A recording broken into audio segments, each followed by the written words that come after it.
Comercio de la Bolsa de Comercio de Buenos Aires, recibimos a nuestra presidenta.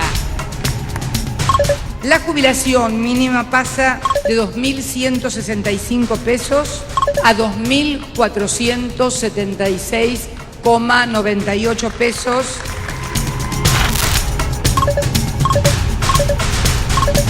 Vamos a ver algunos videos donde hemos visto conductas de alto riesgo. Vamos a ver que el motorbike va absolutamente distraído, conversando en la cabina y leyendo. Ustedes pueden ver, el motorbike va totalmente dormido. Es un tren que llevaba aproximadamente 1000 pasajeros.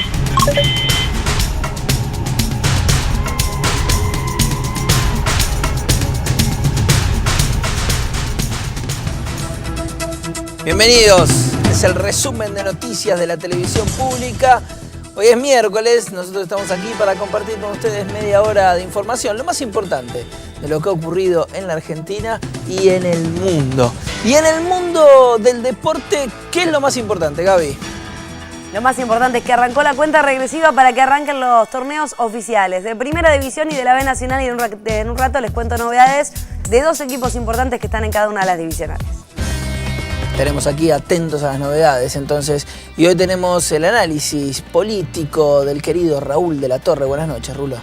¿Qué tal? Buenas noches, Pablo. Y lo más importante en materia de política y economía pasó hace muy poquito, con los anuncios que acaba de hacer la Presidenta de la Nación en la conmemoración de la Bolsa de Comercio. Habló de varios temas, pero entre ellos, quizás el más trascendente sea el aumento a los jubilados que anticipó va a regir a partir del 1 de septiembre. 14,4% el aumento semestral, lleva al 31,8% el aumento anual para los jubilados. Con la mínima y todos los demás jubilados, recordemos que rige una jubilación móvil, una movilidad jubilatoria que beneficia a absolutamente los 7 millones de jubilados. Y eso me sirve de presentación, Rulo. Casi no tengo nada que decir. Aniversario número 159 de la Bolsa de Comercio. Así estuvo la presidenta Cristina Fernández de Kirchner anunciando lo que dijo Raúl de la Torre.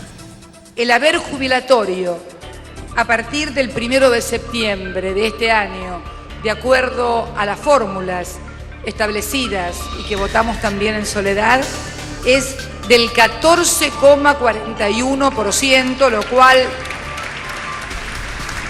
lo cual con el aumento que ya se dio este año, de acuerdo a la ley, las jubilaciones de los argentinos han aumentado este año en 31,78%, casi 32%. Esto es recursos en el bolsillo de nuestros jubilados y jubiladas y consumo para industriales, comerciantes y todos los prestadores de servicios. La jubilación mínima pasa de 2.165 pesos a 2.476,98 pesos. El haber medio pasa de 3.498 a más de 4.000 pesos por mes, y el haber jubilatorio máximo aumentará de 15.800 pesos a 18.146 pesos.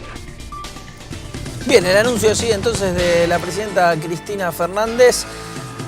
Un aumento para los jubilados, un aumento anunciado, ¿no es cierto?, el que corresponde a esta fecha. ¿Cuál es el análisis, Rulo? Fíjate la importancia que tiene esto, el hecho de haber puesto en marcha una movilidad jubilatoria que permite que semestralmente se ajusten los salarios de los jubilados, los haberes jubilatorios, de acuerdo a dos factores. Uno tiene que ver con la recaudación del sistema de seguridad social, el otro con el número de jubilados que van ingresando al sistema. A pesar de que el número de jubilados cada vez es mayor, estábamos con 4 millones de jubilados hace 5 años atrás, hoy son 7 millones los jubilados, inclusive por la posibilidad de jubilarse de aquellos que no habían hecho los aportes, no habían podido hacerlo porque su empleador no los hacía durante el periodo de la edad laboral, es decir, mientras cumplía tareas, se les ha permitido que se jubilen. Hoy gozan de una jubilación que se ajusta, y en los últimos años, Pablo, desde que rige este sistema, el aumento prácticamente no bajó del 31% por año, es decir, en 31 y hasta el 37%. Te iba a preguntar en si algún recordabas año. cuál había sido el anterior para ver el acumulado de este año. Claro, pero estamos rondando ese en el número. acumulado del año es el 31%, porque fue el 15,5% el anterior, 14,4% que va sobre ese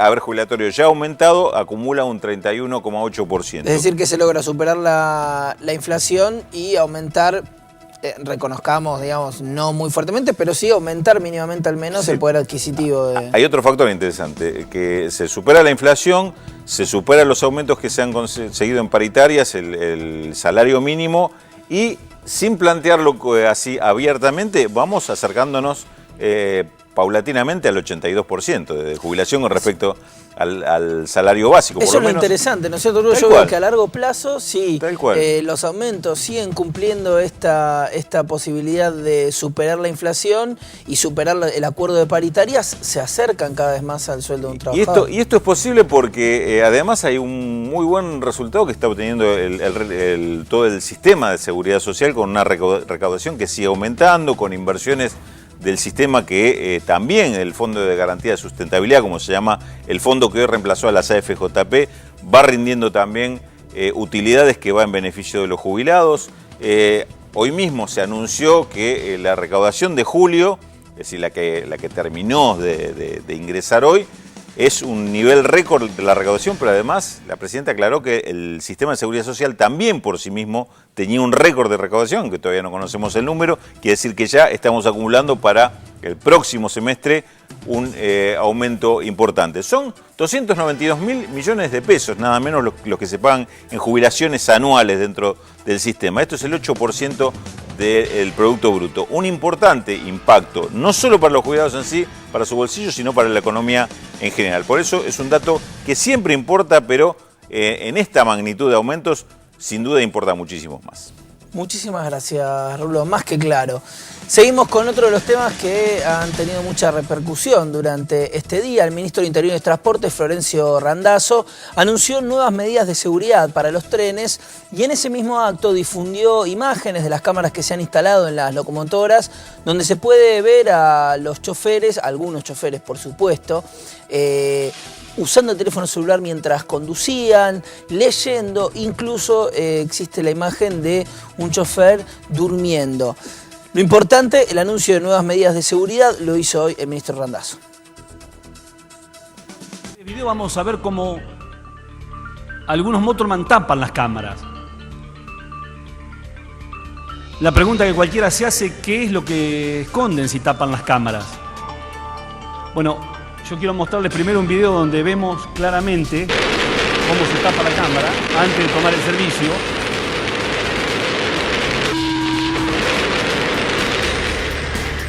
Y ahora vamos a ver algunos videos donde hemos visto conductas de alto riesgo. En este video vamos a ver, también es un servicio del tren Sarmiento, que se encuentra arribando a la estación de Morón. Vamos a ver que el motobar va absolutamente distraído, conversando en la cabina y leyendo, mientras conduce a una muy alta velocidad. También observamos que en el trayecto de vuelta, cuando sale de la estación Floresta hasta Villaluro, el motorman utiliza el celular hasta llegar a la próxima estación. Hemos pensado antes de mostrar estas filmaciones si correspondía o no. Nuestra actitud como funcionarios públicos es poner los problemas sobre la mesa, aquellos problemas que existen. Acá tenemos un problema grave en materia de recursos humanos. Ustedes pueden ver que el motorman va totalmente dormido. El horario es un horario similar al de los últimos siniestros o accidentes, ocurrido tanto en Once como en Castelar. Fíjense que va con la mano en el comando se le vence, contesta al hombre vivo. Es interesante ver que contesta al hombre vivo. Si no contestaría al hombre vivo, el tren se pararía. Esto es muy importante. Va desde la estación Bécar a la estación La Lucila.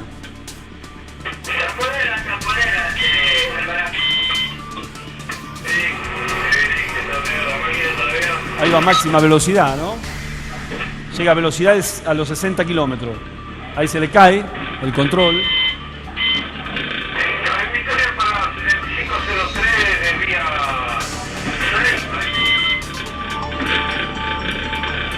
Se levanta con el tren andando en marcha para acomodar el asiento sin mirar. Por supuesto, pierde absolutamente visibilidad.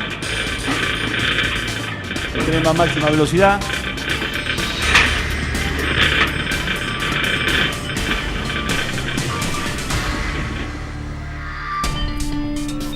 Bien, estas serán las imágenes difundidas hoy por el ministro de Interior y Transporte, Florencio Randazzo.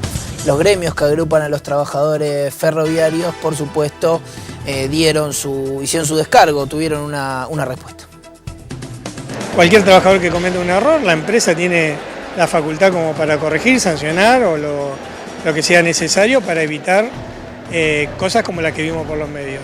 A nosotros lo que nos parece mal es que lo que intenta el gobierno, es decir, el ministro Randazzo, es ensuciar a todos los trabajadores por hechos puntuales de los trabajadores. No solamente nosotros, sino todos los compañeros reprochan la responsabilidad de estos conductores de trenes, donde uno mandaba mensaje de texto y el otro dormitaba en la marcha del tren.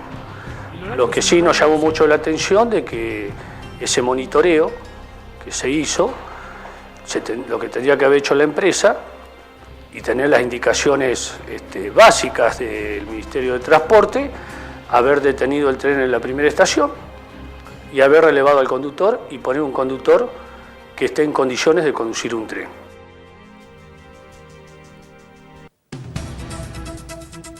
Hubo otra jornada de campaña rumbo a las primarias del 11 de agosto.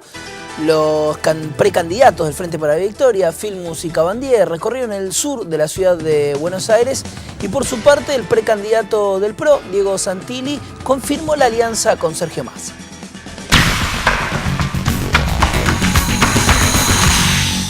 Las internas en el Frente Unen calentó la campaña para las primarias.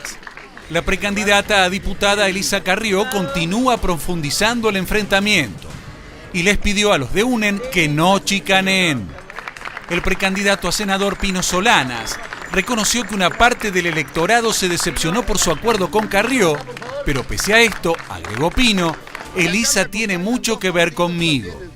Desde la zona sur de la ciudad, el precandidato del Frente para la Victoria, Daniel Filmus, comparó a Unen con la alianza. Que alguien me explique cómo puede estar ella que encabezó la resistencia a la 125 con el ministro que propuso la 125. Y uno también ve al ministro que propuso la 125 sentado al lado del vicepresidente que, digamos, dándole la espalda al espíritu de la Constitución, votó no positivamente esa ley. Y hoy los ve uno sonriendo. Pero hicimos experiencia, ustedes la conocen, es la experiencia de la alianza. Desde el PRO confirmaron un acuerdo con Sergio Massa. El precandidato a senador, Diego Santilli, lo ratificó por radio. Nosotros hemos hecho un acuerdo en la provincia de Buenos Aires y ese acuerdo tiene que ver con ponerle límites al kirchnerismo y ese acuerdo lo hemos hecho. Y el otro día lo decía Clara, el jefe de gobierno, nosotros sostenemos ese acuerdo y esperamos que también lo sostenga Massa en esos términos, ¿no? Que se siga demostrando que esa fue la línea del acuerdo que se hizo en su momento. Los precandidatos del Frente Progresista, Cívico y Social realizaron una actividad en la estación de trenes de Once. Es de una tristeza, una desolación el estado en el que se encuentran esos talleres cuando podríamos estar nosotros poco a poco, de menor a mayor, recuperando la industria ferroviaria, con lo cual nos ahorraríamos divisas, pero además tendríamos mucho más trabajo porque le estamos dando trabajo a los chinos. Yo no tengo nada contra los chinos, pero prefiero darle trabajo a los argentinos primero, cuando nos sobre a nosotros, cuando ya no necesitemos más, le daremos a los chinos. Me causa gracia lo de Ricardo, perdón. Yo no tengo nada contra los chinos, es muy bueno. Menos mal. Si no puede ir más al supermercado, si no, está bien. Menos mal, me tenté, perdón. Se realizó una cumbre de gobernadores del Frente para la Victoria en La Matanza. Allí analizaron la agenda electoral de este año. Participó también el precandidato a diputado del mismo partido, Martín Insaurralde. Cada uno de nosotros tenemos la posibilidad de hacer una memoria rápida, no vaya muy lejos. Hace apenas 10 años cuando comenzamos como dirigentes políticos a no poder caminar por las calles, cuando nos avergonzábamos que 1 de cada 4 personas en la Argentina no tenían trabajo, que nuestros chicos solo se anotaban en las escuelas públicas para ir a comer, cuando se los expulsaba a los sueños de los jóvenes a no pertenecer a una Argentina inclusiva, tuvo que venir un poder transformador, un hombre convencido, con una compañera incansable que trabaja todos los días para seguir transformando la Argentina, devolverle dignidad a cada uno de los habitantes. ¿Cómo conseguimos esas 1.800 escuelas a lo largo de estos 10 años? ¿Cómo hicimos y construimos estas 9 universidades en estos 10 años? Que le devolvimos el futuro a nuestros jóvenes, que el 70% de estos jóvenes que egresan hoy en estas universidades públicas, el 70% son primera generación de universitarios. ¿Cómo no enamorarnos y elegir este proyecto político? Tenemos ahora mucha más información en este picado de noticias.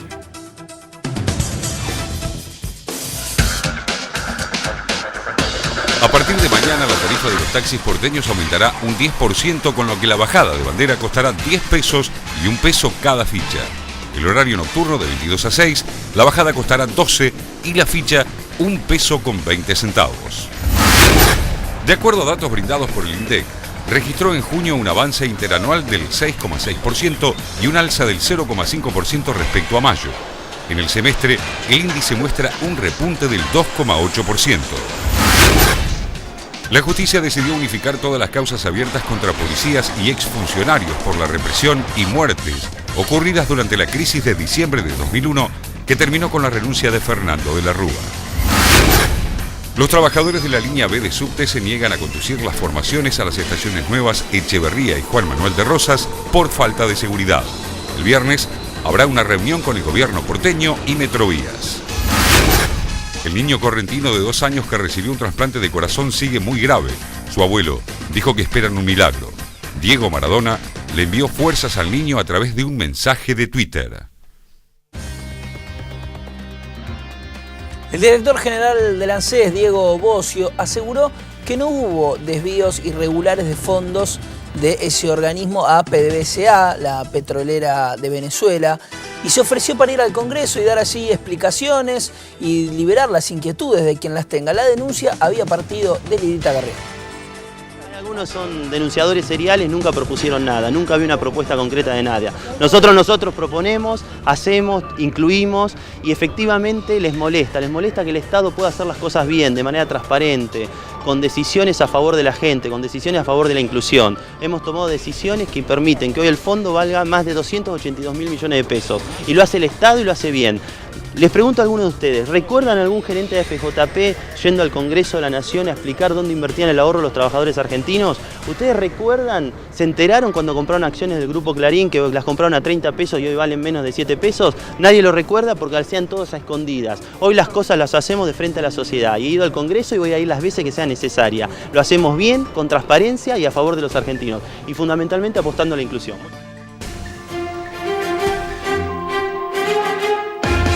Y ahora la información del ámbito internacional nos lleva a la República Oriental del Uruguay. Allí la Cámara de Diputados dará media sanción al proyecto de ley que contempla legalizar el cultivo, la distribución y venta de marihuana para uso médico, recreativo e industrial. Todas estas actividades que se realizarán con el cannabis estarán reguladas por el Estado. Se va a permitir el autocultivo con un límite de 6 plantas, el cultivo en clubes de membresía con 15 a 45 socios y el acceso a través del expendio en farmacias con un tope de 40 gramos por mes por usuario. La iniciativa aprobada en la Cámara Baja ahora será tratada en el Senado, que en caso de aprobarla va a convertir a Uruguay en el primer país de América Latina en abandonar la prohibición.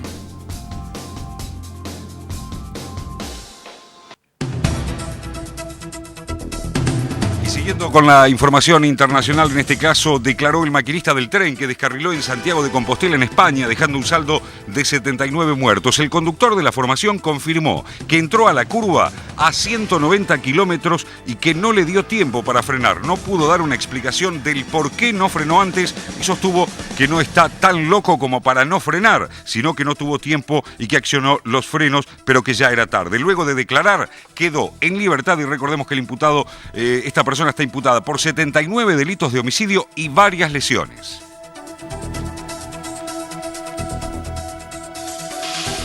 Bien, me permito volver una noticia para atrás y celebrar lo que está pasando en Uruguay. El prohibicionismo no ha funcionado en ningún lugar del mundo, así que ojalá que con esta medida los hermanos uruguayos, si sigue para adelante, sea un ejemplo para América Latina en semejante legislación. Un paso adelante, realmente. Venimos al ámbito de la ciudad de Buenos Aires. Hubo un gran incendio en la reserva ecológica, en la costanera. Por suerte, el SAME aseguró que no hubo que lamentar heridos. Trabajaron allí 10 dotaciones de bomberos.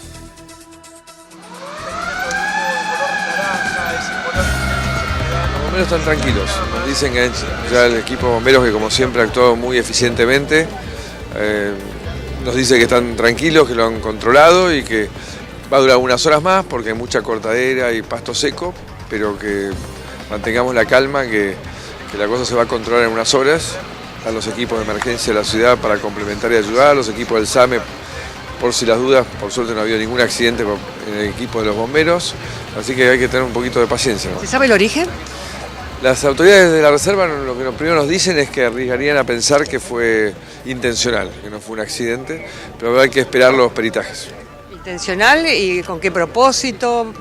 La verdad que es difícil entender, lo mismo que uno lo entiende cuando vemos monumentos que se rompen intencionalmente, refugios que se dañan, gente que, bueno, vaya a saber qué es lo que los moviliza, porque la verdad que además si conoce la reserva sabe que se está haciendo todo un esfuerzo por recuperarla, ¿no?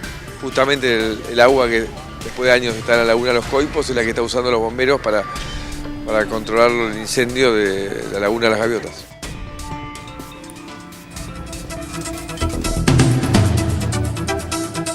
Los deportes aquí en este programa, Gaby, ¿qué tenemos?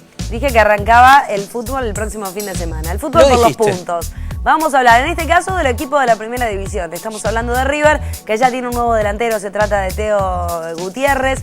Firmará su contrato y recién mañana va a estar bajo las órdenes de Ramón Ángel Díaz entrenando con el resto de los compañeros. Esto hace que no sea tenido en cuenta el próximo fin de semana, concretamente el domingo por la tarde, para debutar en el torneo inicial de la primera división y con la camiseta de River. ¿Por qué? Porque la idea de Ramón Díaz era que tenga mayor rodaje futbolístico con sus compañeros. Al hoy está realizando algunos todavía trámites que tenía que realizar en la embajada de su país, la embajada de Colombia. No pudo entrenar con el resto del plantel y quedó descartado prácticamente para el próximo fin de semana. Pero tiene otro problema Ramón Ángel Díaz, y dos concretamente muy importantes. Uno tiene que ver con el cupo de extranjeros. Hay muchos extranjeros en River. Teo Gutiérrez ocupa uno de ellos, por lo tanto, rápidamente hay que buscar una solución. Parece que hay dos futbolistas que ya no van a estar más en el conjunto millonario. Uno de ellos es Alberto Román, parece que vuelve a Paraguay, en este caso para jugar en Libertad. Y otro es Juan Cáceres. Parece que va a suceder algo parecido. Lo van a dejar ir, pero le cederían los derechos federativos al club que lo tiene hoy a préstamo y va a seguir su carrera en otro lugar. Bueno, veremos qué es lo que pasa finalmente. Lo cierto es que Teo Gutiérrez no va a jugar, pero sí va a poder estar por el cupo de extranjeros. El otro problema de Ramón Díaz es que va a tener que elegir al delantero dentro de futbolistas juveniles. Entre ellos, el que tendría posibilidades de jugar es el hijo más chico de un ex entrenador millonario, del Cholo Simeone. Veremos qué sucede en las próximas horas. Vamos a hablar ahora del equipo de la B Nacional, Independiente, que pondrá en marcha su objetivo de regresar lo antes posible. Una de las noticias es que cambió el horario. Finalmente va a debutar en esa divisional frente a Brown de Adrogué el próximo día sábado a partir de las 16:10. Horario que se ha cambiado por prevención porque en las últimas horas apareció el ex jefe de la Barra Brava diciendo que va por todo a recuperar su lugar. Por lo tanto había miedo de que suceda algo en las inmediaciones. Recordemos que no pueden ir hinchas visitantes, pero que de todas maneras van a adelantarlo por eso. Y además se presentó la camiseta, es esta. Yo creo que en los últimos tiempos, en los últimos años se está jugando mejor, se trata de jugar mejor en la división. Va a ser duro, somos Independiente, todos los equipos van a querer salir a ganar, o por lo menos a sacar un punto. Muchos equipos, la mayoría de los equipos es la primera vez en su historia que juegan contra Independiente, así que va a ser difícil. Y los chicos van a necesitar de tu fuerza, de tu empuje, la posición además que ocupás en la cancha, en el vestuario, para que si alguno decae, es de fuerza. Sí, seguro, esto es mutuo. Tenemos que estar todos en la misma sintonía. Cuando uno se cae lo tenemos que levantar entre todos, así que nada, yo creo que hay buen grupo y hay buena gente sobre todo. Yo en los años 20 y pico, 27 inclusive fue estrenada, pero la usó el equipo que fue campeón invicto en el 26, no hay que olvidarse de eso, fue el primer campeón invicto que tuvo el fútbol argentino.